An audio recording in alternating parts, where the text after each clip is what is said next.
Hi friends, అందరూ ఎలా ఉన్నారు? Welcome back to my YouTube channel Andhra spicy food. ఇవాల్టి వీడియోలో నేను చేయబోయే రెసిపీ హోటల్ స్టైల్లో సింపుల్ అండ్ స్పెషల్ టేస్ట్ రెసిపీని చేసి చూపించబోతున్నాను. అది ఏంటో అనుకుంటున్నారా? Egg curry. నేను చేసేటటువంటి స్టైల్లో మీరు కూడా ఈ ఎగ్ కర్రీని ఒకసారి తప్పకుండా ట్రై చేసి చూడండి. మళ్ళీ మళ్ళీ ఇదే చేసుకోవాలి అనిపిస్తుంది. అంత టేస్టీగా ఉంటుందండి. ఈ రెసిపీ చేసుకోవడానికి ఎక్కువ టైం కూడా తీసుకోదు. చాలా సింపుల్గా ప్రిపేర్ అయిపోతుంది.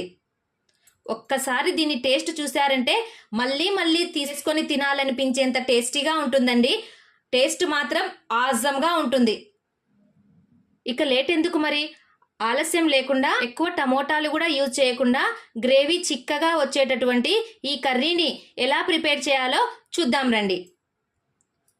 ఒక పాత్రలో వాటర్ని వేసుకున్నాను. అందులోనికి కొంచెం కల్లుప్పును వేసుకుంటున్నాను. ఇప్పుడు ఒక 8 ఎగ్స్ని నేను కర్రీ కోసం వాటర్లో వేసుకుంటున్నాను. ఇప్పుడు స్టవ్ ఆన్ చేసేసుకొని ఎగ్స్ని బాయిల్ చేసుకుందాము. నేను ఇక్కడ ఒక చిన్న చిట్కా చెప్పబోతున్నానండి. అది ఏంటి అంటారా? ఇప్పుడు ఎగ్స్ మనం వేసినప్పుడు కొన్ని స్క్రాచెస్ వస్తూ ఉంటాయి కదా, ఉడకడంలో పగిలిపోతూ ఉంటాయి. అలా పగలకుండా ఉండాలి అంటే హాఫ్ నిమ్మ చెక్కను పిండుకోవాలండి. అప్పుడు ఎగ్ పగలకుండా బాగా చక్కగా వచ్చేస్తుంది. ఎగ్ పైన ఉన్న పెంకు కూడా బాయిల్ అయిన తర్వాత బాగా నీట్గా వచ్చేస్తుందండి. ఒక 10 మినిట్స్ ఫ్లేమ్ని మీడియం ఫ్లేమ్లోనే పెట్టేసుకొని మనం వీటిని బాయిల్ చేసేసుకుందాము. ఈలోపు మనము కర్రీ కోసము మసాలాను ప్రిపేర్ చేసేసుకుందాము.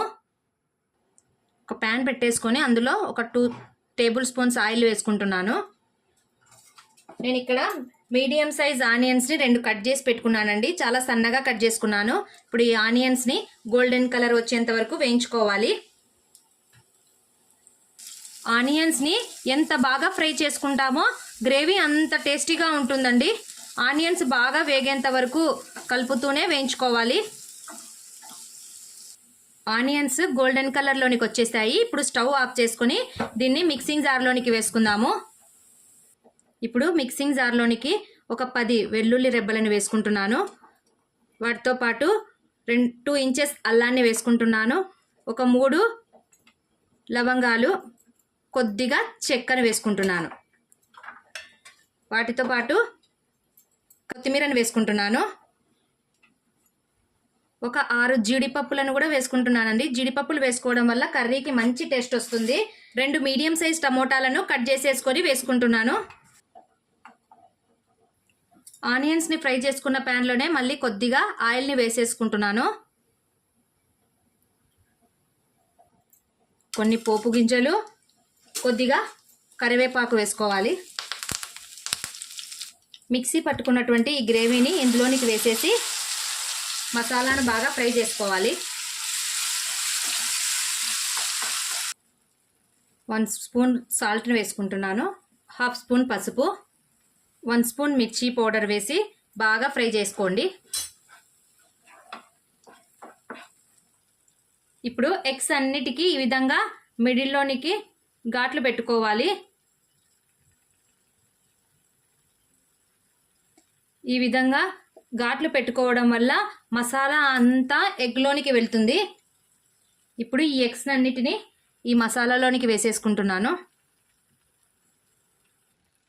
ఇప్పుడు వీటిని బాగా కలిపేసుకొని ఒక 5 మినిట్స్ వరకు మూత పెట్టేసి అలాగే ఉంచేద్దాము. అప్పుడు ఈ మసాలా అంతా ఎగ్స్కి పట్టుకుంటుంది. ఒక 5 మినిట్స్ వీటిని అలాగే వదిలేద్దాము. ఇప్పుడు మూతను ఓపెన్ చేసి చూస్తే ఆయిల్ అంతా పైకి తేలింది కదా. ఇప్పుడు మనము గ్రేవీకి తగినట్లుగా కొద్దిగా వాటర్ని యాడ్ చేసుకుందాము.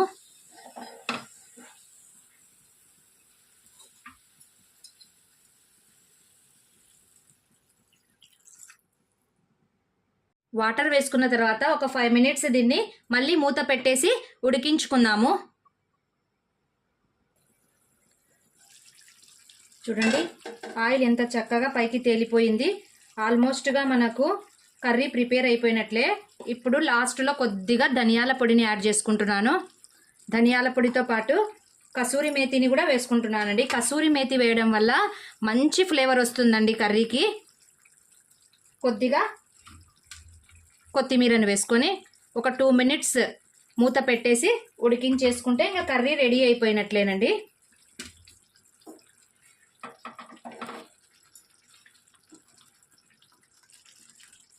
ఎక్కువ టమోటాలు యూజ్ చేయకుండానే చూడండి గ్రేవీ ఎంత చిక్కగా వచ్చేసిందో. మీరు కూడా ఈ రెసిపీని ఒకసారి తప్పకుండా ట్రై చేయండి. చాలా అంటే చాలా సూపర్గా ఉంటుందండి. ఫైనల్గా ఎంతో డెలీషియస్గా ఉండే hotel style egg curry ready అయిపోయిందండి. దీనికి ఎక్కువ టమోటాలు కూడా అవసరం లేదండి. చూడ్డానికి కూడా చూడండి ఎంత కలర్ఫుల్గా కనిపిస్తుందో. మీరు కూడా ఈ రెసిపీని ఒకసారి తప్పకుండా ట్రై చేయండి. బిర్యానీ ఎగ్ కర్రీ బిర్యానీలోకి కానీ, రోటీలోకి కానీ, చపాతీలోకి కానీ దేనిలోకైనా పర్ఫెక్ట్ కాంబినేషన్ అండి. మీరు కూడా ఒకసారి ఈ సింపుల్గా చేసుకునేటటువంటి ఎగ్ కర్రీని తప్పకుండా ట్రై చేయండి. నా వీడియో నచ్చినట్లయితే ఒక లైక్ చేయడం మాత్రం మర్చిపోవద్దండి. మీ ఫ్రెండ్స్ అండ్ రిలేటివ్స్కి కూడా తప్పకుండా షేర్ చేయండి.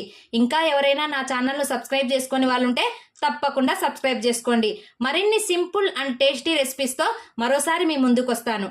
Thank you for watching. Take care. Bye.